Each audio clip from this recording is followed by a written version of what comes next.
අපි ඉන්නේ සෙල්ල කතරගම. මෙතන තමයි නැවතිලා හිටියේ.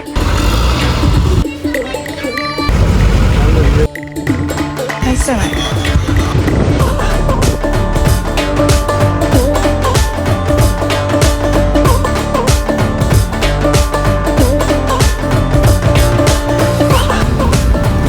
ස්තුතියි. කොහමද අල්ල?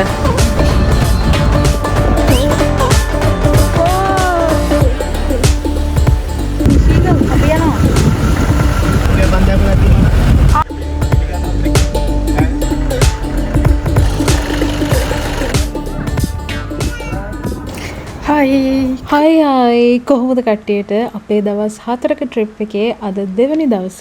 අද අපි උදෙන්ම සිතුල් පවුවට යන්න තමයි හදන්නේ. මේ තියෙන්නේ මම ඊ රෑ ඔයගලන්ට පෙන්නපු අපි නතර වෙච්ච තැන ද බවුන්ඩරි යාල. ඉතින් මම මේ තැනට ආවේ පළවෙනි වතාව වුණාට මගේ හස්බන්ඩ් මීතාවල් කීපයක්ම මේ ප්ලේස් එකට ඇවිල්ලා තියෙනවා. මේ තියෙන්නේ 2021 කේදී වගේ අද බවුන්ඩරි යාලදී ගත්ත ෆොටෝ එක. ඉතින් අපි මේ සිතුල් පවුවට යන්න දැන් වාහනේට නැගලා ඉන්නේ. 2021 ඉඳලා දැන් 2026 බලද්දී මෙතන සෑහෙන තරමට දියුණු වෙලා. ඉතින් අපි සිතුල් පවුවට යන අතරමඟදී හම්බ වෙච්ච මේ පොඩි කඩෙන් අනම්මනන් දේවල් ටිකක් ගත්ත කන බොන දේවල් ටිකක්. මෙන්න මේ වගේ චෙක් පොයින්ට් එකක් තියෙනවා. ඉතින් චෙක් පොයින්ට් එකේ නතර කරා අපිව.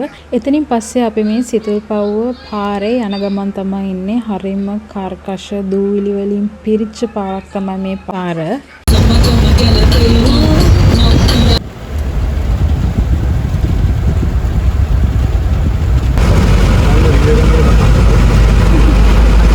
ඔන්න ඉතින් අපි ටිකෙන් ටික මෙතනට ඇවිල්ලා ඉන්නේ. මෙන්න මේ විදිහට බෝඩ් එකක් ගහලා තියෙනවා. ඒ වගේම තමයි මෙන්න මේ තොරණ.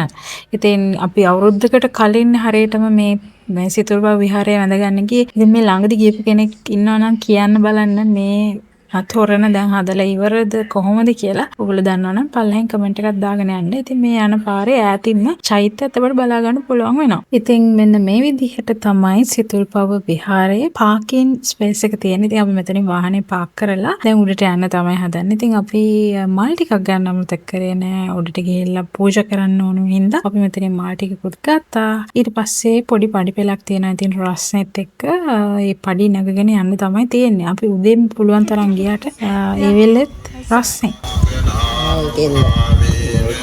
තුල්පවුව විහිර ළඟට සඳක් පායලා. ඉතින් සිතුල්පව්ව ගැන ලියවිච්ච සින්දු ඒ විදිහට තියෙනවා වගේම සිතුල්පව්ව කියලා කියන්නේ ගොඩාක් වැදගත් බෞද්ධ සිද්ධාස්ථානයක් විදිහට අපිට හඳුන්වලා දෙන්න පුළුවන්. 12000කට අධික රහතුන් වහන්සේලා මේ පුණ්‍ය භූමියේ වාසය කරා කියලා තමයි අතීත කතාවල සඳහන් වෙන්නේ. ඒ වගේම තමයි රුහුණේ කාමන්තිස්ස රජු එහෙම නැත්නම් දුටුගැමුණු රජතුමාගේ පියා තමයි මේ සිතුල්පව්ව මේ විදිහට ගොඩනගලා තියෙනවා කියලා සඳහන් වන්නේ. කල 12000ක් පමණ රහතන් වහන්සේලා මේ පුණ්‍ය භූමියේ වැඩ හිඳියා පසු කාලීනව වලගම්බා රජ සමයේදී ඇතිවෙච්ච දුර්භික්ෂයත් එක්ක ඒ භික්ෂුන් වහන්සේලාගේ අපවත් වීමත් එක්ක මේ ප්‍රදේශය ගොඩාක් ජනශූන්‍ය කලාපයක් බවට පත් වෙලා තියෙනවා සහ මේ ප්‍රදේශය මේ පුණ්‍ය භූමිය පරිහානියට පත් වෙලා තියෙනවා. ඉතින් ආපහු පසු කාලීනව 1938 දී වගේ තමයි මේ තත්වයට මේ අද පවතින තත්වයට වන්දනාමාන කරන්න පුළුවන් විදිහට මේ පුණ්‍ය භූමිය දියුණුවට පත් වෙලා තියෙන්නේ. මේ තියෙන්නේ රන්තලඹු බෝධීන් වහන්සේ නමක්. අහලා තියෙනවා ද්‍රෝණයක් ධාතුන් වහන්සේලා වැඩ හිඳින රුවන්වැලි මහසෑය ඉදිකිරීමට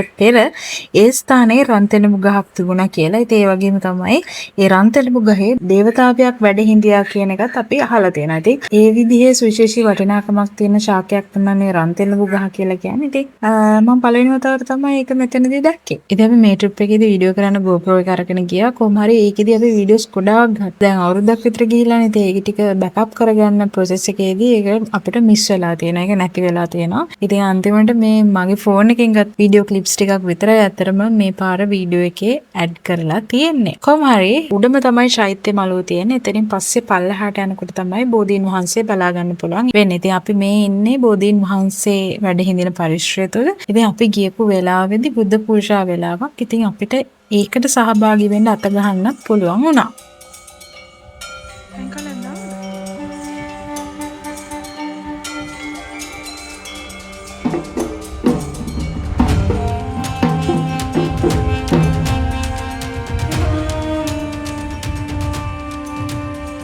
ඉතින් අපි මේ බැලුවේ මහා සිතුල්පව්ව කියන කොටස.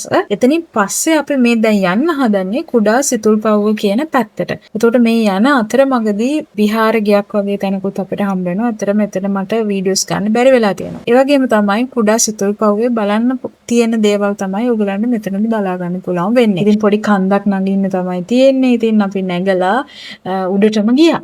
ඉතින් ලංකාවේ කටාරම් කෙටුලෙන් වැඩිම ගාණක් තියෙන ආරාම අතුරෙන් මෙන්න මේ සිතුල්පව්ව විහාරස්ථානය සුවිශේෂී පන්සලක් විහාරස්ථානයක් විදිහට සැලකුණු ලැබෙනවා. මෙන්න මේ ගල් කුලයත් සුවිශේෂී ගල් කුලයක් වෙනවා. මොකද මේ කරලා තියෙනවා කියලා කියන්නේ වස්සප රජුරුවන්ගේ කාලේ. ඒ වගේම තමයි මෙතන කටාරම් කොටලා 200කට වගේ පිරිසකට රැස්සෙන් නොතමී ආරක්ෂා වෙලා ඉන්න පුළුවන් මට්ටමකට මේ ගල් කුලය හදලා තියෙනවා කියලා තමයි කියන්නේ. හරි ඉතින් අපි අමාරුවෙන් මහන්සියෙන් උඩටම නැගලා අපෝ පල්ලමටම බහැලා දැන් අපි හදන්නේ අපේ කෑම හදාගන්න. ඉතින් අපි මේ ට්‍රිප් එක පුරාවටම අපේ කෑම අපි හදා ගන්නවා. කඩෙන් කෑම මොකුත් ගත්තේ නැහැ. ඉතින් අපි මේ දැන් හදන්නේ අපේ උදේටයි දවල්ටයි දෙකටම ගැලපෙන විදිහට හදාගන්න. ඉතින් අපි මේ සිතුල්පව්ව මේ පාක් එකේ ඉඳලම තමයි අපේ උයන කරන වැඩ ටික කරගන්න හදන්නේ. ඉතින් බලමු අපි මොනවද හදන්නේ කියලා.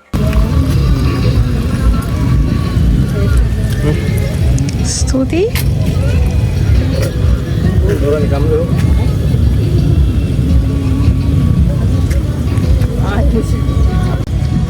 සිතුල්පව්වේ සිට තේ එකක් බනවා.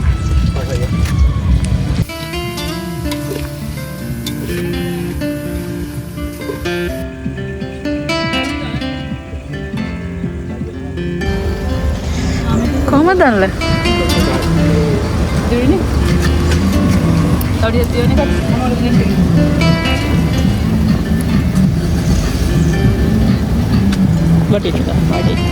හරි ඉතින් සිතුල්පව්වට සමුදීලා අපි දැන් යන්න හදන්නේ අත්ත වශයෙන්ම ආපහු කැලේට.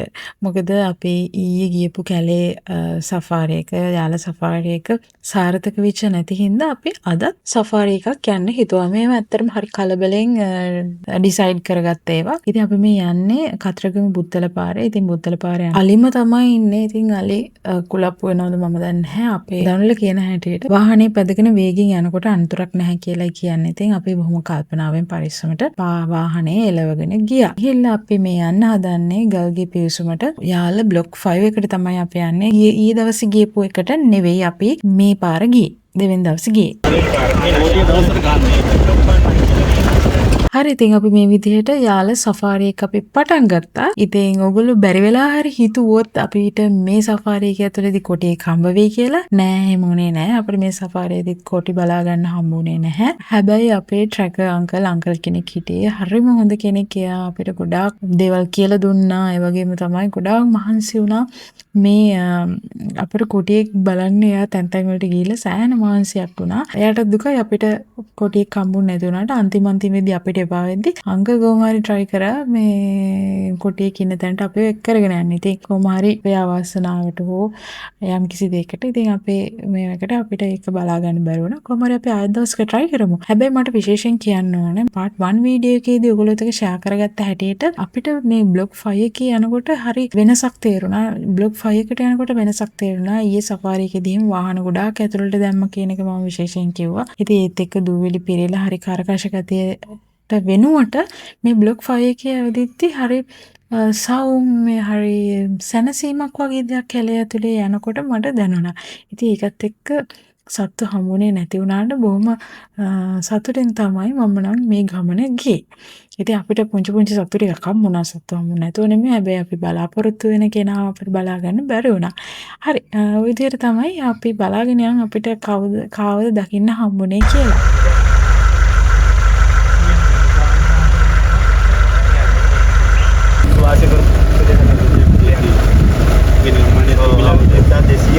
වැඩිය පරණයි කියලා තමයි කියන්නේ ඔකට. වටේ ගහකින් දැම්ම නැහැ ඒක ජලාශය අතර කාලේ නිකන් අපේ තේමෙක.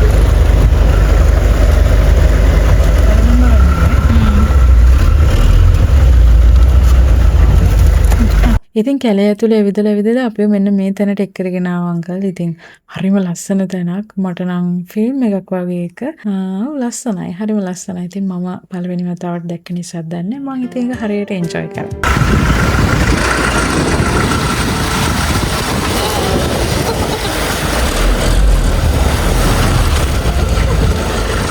වෙලේ දාන්නේ උලා. ඔව් නේ. ඈ මේ හැම වෙලේම ඉදිරිය. බලන්න. ඕ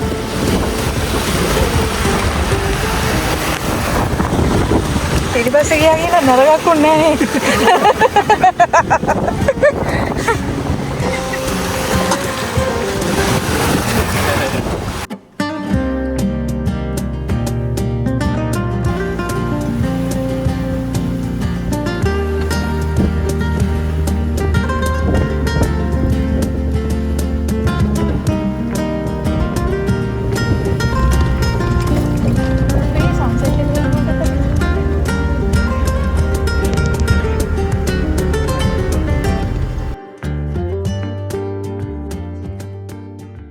ඉතින් මෙන්න මේ විදිහට කැලේ ඇතුළට යන්න යන්න ගොඩාක් ලස්සනට තිබුණා. අනේ මල්ලේ. මට දෙනවා උඩින් අල්ල. හරෝ බලනවා. පිටිපස්ස වාහනේ අරන්. ඒ විශීගල් අපි යනවා. ඒ විශීගල්. අපියා.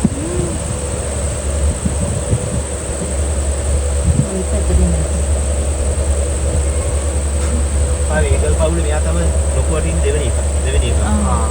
මේක වයිට් විලේජ් චීක කියලා චීක කියලා. අර පොටේ කොටක් කර මෙහෙ වක්කලා වගේ වඩපැත්තට දුරයි යාද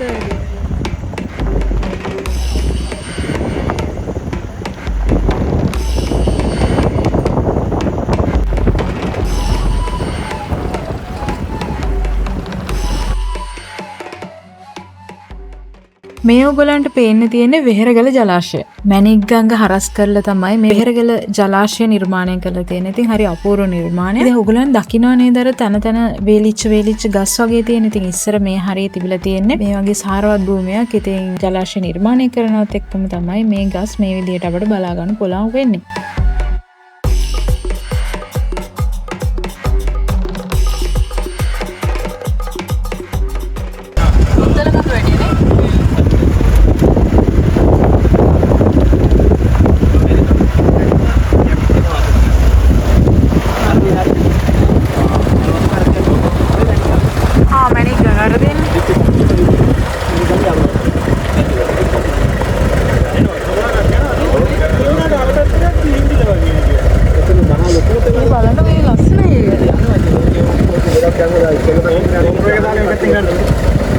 ඉතින් අපි මේ කිට්ටුවම වගේ තැනක නතර කරා තේ එකක් බොන්න.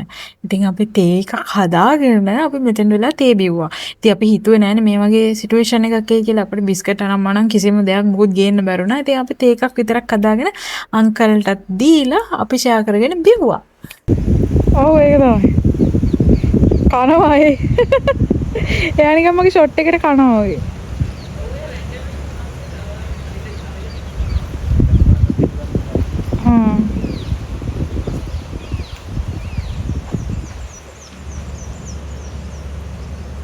ඇතිනේ මොනවාද? මේ බන්දයක් තියෙනවා.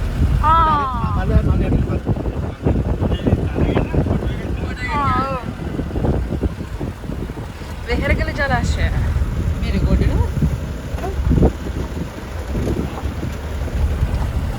හරි දැන් ඔයගොල්ලෝ බලන්න මෙන්න මේ දකින්න තැන ඔයගොල්ලෝ කොහෙදි හරි දැකලා තියෙනවද කියලා මම පෙන්නන්නම් ඒක කොහෙදද කියලා. ඒක නිර්මාණය කරලා තියෙන්නේ 2007 වගේ මෑත කාලීනව තමයි නිර්මාණය කරලා තියෙන්නේ. ඉතින් අපි ගියපු දවසේ නම් වතුර හිඳිලා තිබුණේ. ඉතින් මේ තියෙන්නේ ඔයගොල්ලෝ දකින්න ඔයගොල්ලෝ ළඟ තියෙන 5000 කොලේ තියෙන මෙන්න මේ වෙහෙරගල ජලාශය වෙහෙරගල වෙල්ල. මේකත් බලාගත්තා. ඉතින් මේ තියෙන්නේ හිඳිලා තියෙන ජලාශය කිඹුල්ලෝ හිටියා මේකේ. ඒකේ සත්තු එනවා වතුර බොන්න. ඉතින් ওই විදිහට තමයි තිබුණේ. ඉතින් ලස්සන දර්ශනයක්. හරි හවස් කාලේනේ අපි මේ ඇවිත් ඉතින් හිතට ගොඩක් සැනසීමක් ගෙන දෙන හවස්වරුවක් වුණා. ඉතින් මේ වෙලාවේදී අපිට මෙතනට යන්න හම්බ වෙච්ච එක.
ඉතින් අපි බුත්තල පාර යනකොට ටිකක් හවස් වෙලා තිබුණා. අපි කෙලින්ම ආවේ කතරගම කිරිවෙහෙර ළඟට. ඉතින් අපි රෑ කතරගම කිරිවෙහෙර වැඳ ගන්නත් ගියා. ඉතින් ඒකත් හරි ෂෝක්. ඉතින් අපි හැබැයි උදේ ඉඳන් ගියපු ගමන. ඉතින් අපි හිතුවා අපේ ලොකු මහන්සියකුත් තිබුණ නැති හින්දා කිරිවෙහෙරක් වැඳගෙනම යනවා කියලා. ඉතින් අපි කිරිවෙහෙර ගාවට වෙලා ටික වෙලාවක් ඉඳලා ඊට පස්සේ අපි කෙලින්ම ගියා අපි ඉන්න තැනට. ඊට පස්සේ අපි යන ගමන් පාන් අරගෙන ගියා. අපි හදාගත්ත සීනි සම්බෝලෙකුත් එක්ක පානුයි සීනි සම්බෝලුයි ජෑම් එක්ක අපි කෑවා. ඉතින් මාත් ගියා. ඔව් යත්තා ඔය පොඩි ගත්තා. ඔව්. කවුද ප්‍රොබායියි මෙයයි විස්සහි කිය පොඩිනේට වගේ කවුද මේ අර ලකි ඔය සෙට් එකම හිටියා. ඔව් ඊට පස්සේ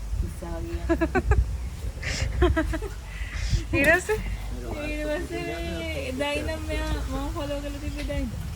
ඉතින් අපි ඒවේ ලව් ස්ටෝරි එක. කොහොම හරි අපි මේ පහවදා උදේ අපි දැන් යන්න හදන්නේ තවත් ලස්සන ගමනක් බම්බරගල පතන කැම්ප් කරනවා අපි අද රෑ. ඉතින් ඊහෙට තමයි මේ යන්න හදන්නේ. ඉතින් යන ගමන් අපි සෙල්ලකතරගමට යනවා. සෙල්ලකතරගමට ගිහිල්ලා පොඩි ගෙදර අරගෙන යන පුංචි කෑම බීම ටිකක් ගන්නවා.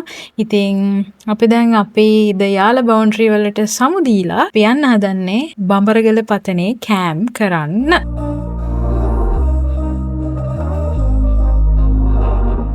We were sparks on quiet streets, two hearts finding where to meet. But life pulled us apart, left me talking to the dark. If I called you tonight, would it feel the same? අපි ඉන්නේ සෙල්ලකතරගම. Or have we both moved on to different names? Take me back to the start. අද අපි බඹරගල පතනේ camp කරන්නයි හදන්නේ. හරිම ලස්සන sunset එකක්, sunrise එකක් බලා ගන්න පුළුවන් තැනක් තමයි බඹරගල පතන කියලා කියන්නේ. ඒත් එක්ක මෙතනින් පොඩ්ඩක් එහාට වෙන්න මිනි බඹරගල පතන කියලා 360 view එකක් තියෙන ලස්සන තැනකට අපිට යන්න පුළුවන් වෙනවා. වැඩි කට්ටිය යන්නේ නැති තැනකට.